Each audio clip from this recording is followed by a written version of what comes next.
Welcome back to Mr. Music's Weather Whiteboard. I'm Mr. Music. Today we'll be discussing Earth's atmosphere. Earth formed approximately 4.6 billion years ago, and its first atmosphere was comprised primarily of hydrogen, helium, carbon dioxide, and H2O vapor, important vapor.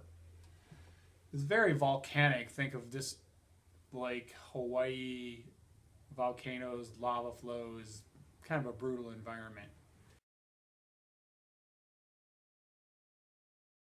So that was about 4.6 billion years ago. At approximately 3.8 billion years, Earth's second atmosphere began to form. And the makeup of the gases were again H2O vapor, carbon dioxide, and ammonia. And again, considering and it's a very anaerobic life forms there, basically life forms that didn't require free oxygen.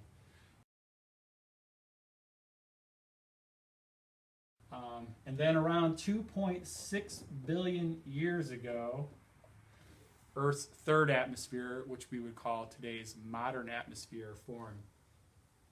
And the main gases in that atmosphere were nitrogen, oxygen, ozone, carbon dioxide, and again, H2O vapor.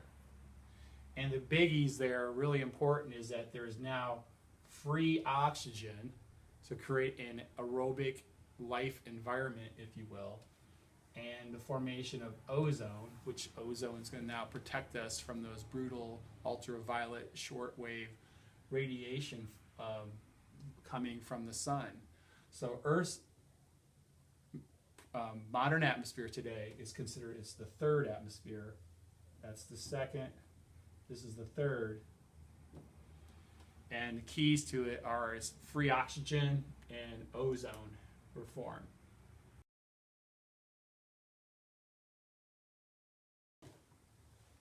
Okay, so we know the modern atmosphere is free oxygen, ozone, nitrogen, and then a bunch of trace variable gases. So also important to note, what is the composition makeup? Well, nitrogen makes up about 78% of the gases in our present atmosphere. Oxygen, about 21%. Argon is number 3, and that's less than 1%. So those three gases make up roughly 99% or more of Earth's present atmosphere.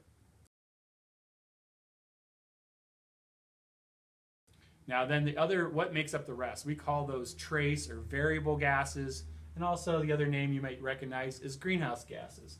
So GHGs, greenhouse gases. Those are going to be CO2, H2O vapor, methane, CH4. Let's see, what else I put on my little list of reminders.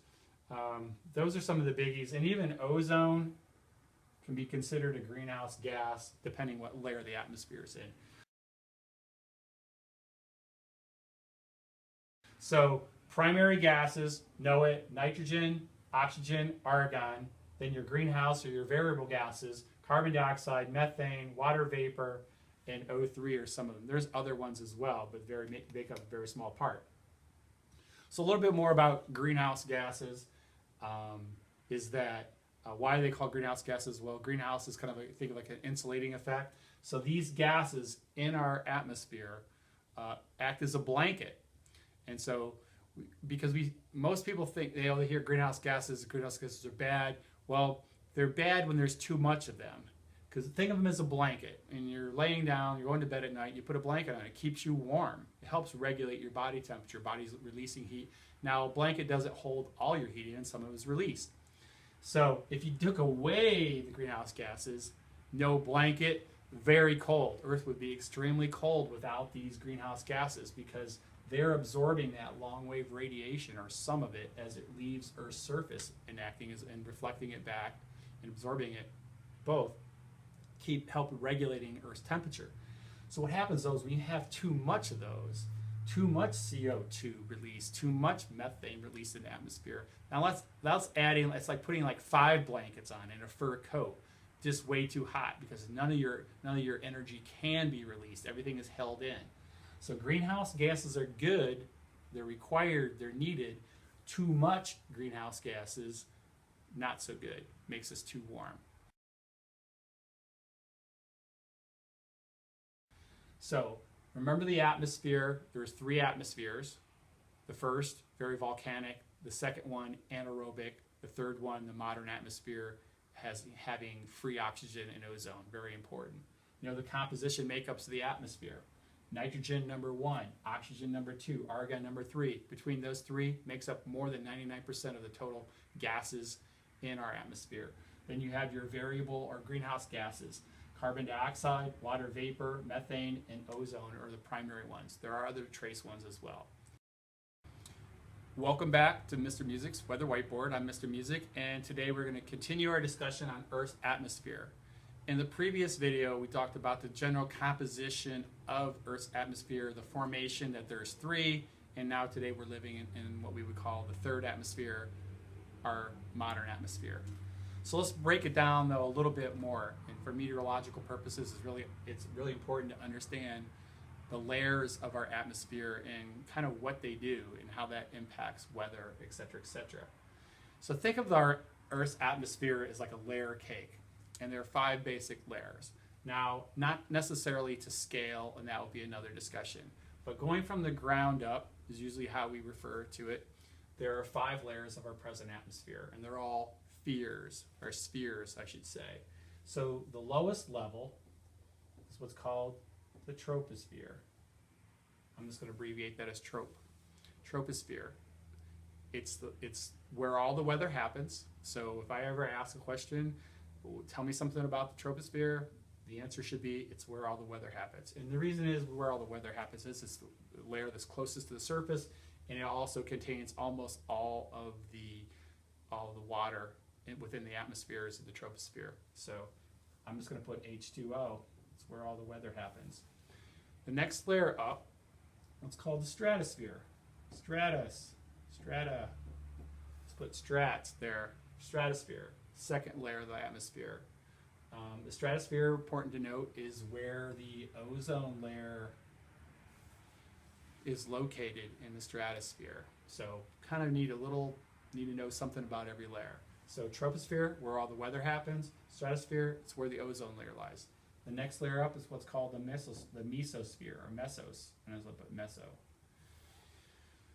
And think about the common thing, meso, how I remember it's where meteorites burn up.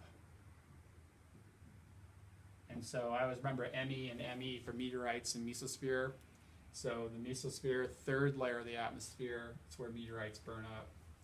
The 4th layer, the thermosphere, sometimes called the ionosphere in certain literature, and they use it interchangeable, but we'll say it's the thermosphere, and within the thermosphere is generally where the ionosphere is located. The ionosphere is a band of electromagnetic radiation, electromagnetic waves, if you will, that does kind of oscillate a little bit. With the ionosphere, allows radio signals to be able to bounce off the atmosphere, so allows a long radio transmission. This is also where satellites usually hang out, is in the thermosphere. And then the last level, the upper level, is what's called the exosphere. Exo. And that's basically the transition of atmosphere to outer space. So 5 layers: troposphere, stratosphere, mesosphere, thermosphere, exosphere. Within those, troposphere, it's where all the weather happens. Stratosphere, it's where the ozone layer is. Mesosphere, it's where meteorites burn up. Thermosphere, home of the ionosphere, it's where satellites kind of hang out. And the exosphere is kind of the transition into outer space. That's, boom, got that. Next part we're called is look at a little bit of what's happening with the temperature within those layers. Within the troposphere, we probably already know this, but as you go up in elevation, as altitude increases, temperature will decrease, right? You walk up to the top of the mountain, nothing else changes, it's colder up there, cooler here. That's kind of a standard. So if we use this as an elevation and a temperature in the troposphere, as you go up in elevation, the temperature is decreasing. Pretty common. That's kind of intuitive to what we think.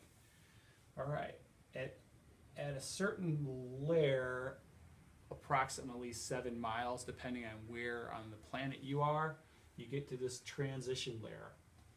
And that's where the term pauses come from.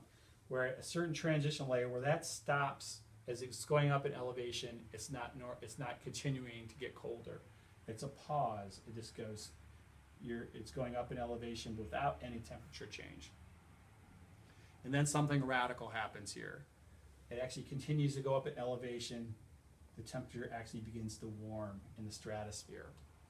And the reason is going back to good old O3 in the ozone layer. The ozone layer, how it protects us from UV radiation is that it's absorbing that UV radiation and holding it there. Anything that absorbs it, like asphalt, blacktop, concrete, if it's not reflecting, or it's absorbing it, and if it's absorbing it, it's warming up. So because the O3, that ozone layer, is absorbing that UV radiation, it's warming up. So that is why you experience what is called temperature inversion in the stratosphere. As it rises, it gets further away from the ozone layer. There's another brief pause, and then it goes back up here. Pause, thermosphere. And then in the thermosphere, considered to have temperature inversion as well, because in the purest way of measuring temperature, it's based on molecular motion. But because there's the molecules there in the thermosphere are so far apart, there is very little opportunity for collision of those molecules. So high molecular motion, so they could, in purest sense, there is an increase in temperature, but because of the lack of collision, not necessarily. It still feels, in our sense, feels cold. And then finally going to the exosphere, back into outer space. So you have temperature inversion in the stratosphere and the thermosphere. Important to remember. And going back to the pauses, the transition layers between the 5 layer are called pauses, and the name goes to the layer underneath of it. So the transition layer between the troposphere and the stratosphere, this is called the tropopause. A pause. Tropopause. And just follow it up here. The layer between the stratosphere and the mesosphere is called the stratopause. Between the mesosphere and the thermosphere is called the mesopause. And between the thermosphere and exosphere is called the thermopause. So 5 layers, 4 pauses. The 2 layers with temperature inversion are the stratosphere and the thermosphere. And actually here is roughly 50-ish, minus 50 degrees C. Here roughly 0, so it actually is warmer. Then approximately here is going to be minus 90 C, and there so forth. So it gets cold, gets warm, gets even colder. So 5 layers, 4 pauses, 2 layers with inversion, important to note.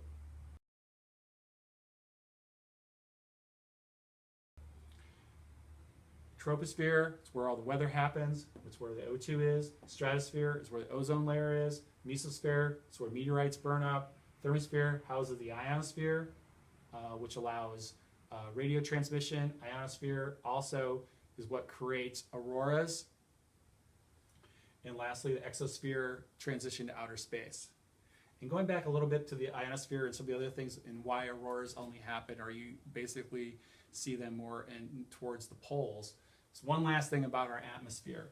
If you have the Earth, and this is definitely not to scale, because of the spinning of the Earth, and again, not to scale, the atmosphere bulges out a little bit more. That's way not to scale. But the atmosphere is thicker at the equator, is the point I'm trying to make here, and thinner at the poles because of the spinning. So if you said the top of the troposphere, which is where basically planes are going to fly, top of the troposphere in the tropopause, because they're trying to get above the weather, if you will. Theoretically, at the equator, it might be 48,000 feet above the surface is the top of the troposphere, whereas at the poles, maybe it's only 28,000 feet.